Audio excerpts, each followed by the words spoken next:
The number one trending news topic in Australia at the moment is all about the impending social media ban that comes into place on the 10th of December, which is only a few days away.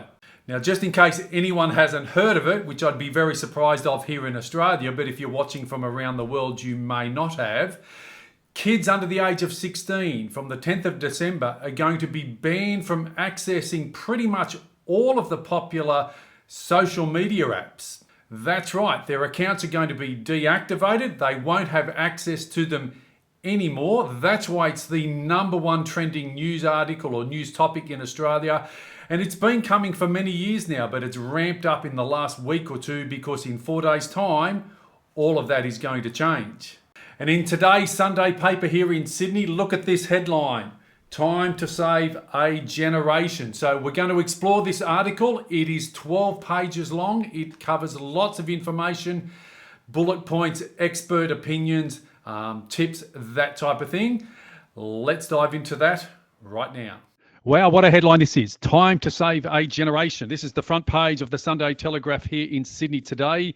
And it's all about, there's a 12-page lift out, all about the impending ban on social media for kids under the age of 16, which comes into effect in only a few days' time. Now, this has been years in the planning, and obviously it's ramped up over the last few months and the last few weeks. It is the number one trending news topic here in Australia. Television, newspaper, radio, and of course all over social media. It is blowing up. So let's explore this information or this article, 12 pages. I'm not going to go through every particular detail. You can pause the video, I suppose, and then zoom in to read the particular articles. But let's focus on a few of the headlines, a few of the bullet points, that type of thing. What I want you to do, though, is go to the comment section below straight away. Let me know your thoughts. If you're watching from within Australia, you've probably heard all about this. But if you're watching from overseas, possibly this is the first time you're hearing about this. So focusing on this here, Australia's bold experiment must succeed for humanity, says child safety expert Jonathan Hatt. I hope I pronounced that correctly, but it's a great article. Child safety expert he is.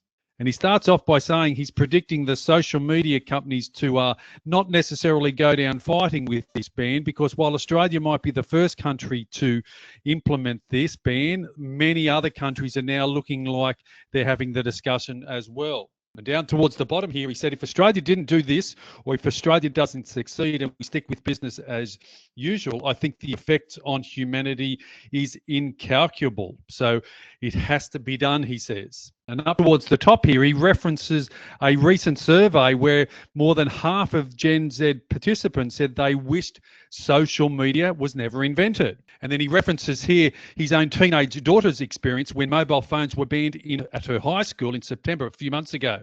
He goes on to say within 2 weeks, she's commented how much happier the kids are playing games and cards and talking instead of silently scrolling. That's right. High schools and primary schools here in Australia have been rolling out a social media, a ban on mobile phones once you enter the school gate. And there's a comment here from some of these teenage girls. I'm really excited for it. Then we can all just live in the moment. How about that? And over here on the left, keeping Aussies informed, there is a absolute never-ending supply of information. Governments are spending $10 million on an advertising blitz. Annika Wells is the federal minister leading this, and the National Awareness Campaign, which began nearly 2 months ago, has already seen a 6,000% rise in the number of Aussies visiting the government's e-safety website. So the government resource, the e-safety website, that is where all, I suppose, the official information and is being housed and kept up to date that people can go to. But while saying that, there are newspaper articles, the radio, the television, and social media is blowing up. And down the bottom here is an article from Emma Mason, who lost her daughter as a result of social media. She's calling social media a drug. And she goes on to say, parents, it's time to give kids back their lives. So, and over here on the right, it says this particular column article, we are leading the way and the world is watching. So very much interesting times as we flick over to the next page. And over here on the left, this headline, Unstoppable Belief has set our kids free. Australia's social media ban for under-16s has been hard won by a unique alliance of grieving parents, senior journalists and politicians, and equally the wider community. I think the Australian community as a whole, I would say, are in favour of this ban. But I want you to go to the comments. Let me know your thoughts. Are you a parent? Are you a school principal? Are you a teacher? Are you just a grandparent? What are your initial thoughts? Have you given it much thought? If you're watching from overseas, let me know your comment as well. And Emma, the mum who we referenced on the previous page, is quoted as saying, "How many more daughters just like her must die?" She asked the United Nations. And from that moment, global recognition of the social media ban was inevitable. When she spoke at the United Nations, it was like the room froze. They didn't move. Moving on to the next double page. Lots of helpful tips, lots of questions that have been answered because parents are going to be having to deal with this. Schools are going to have to be dealing with it.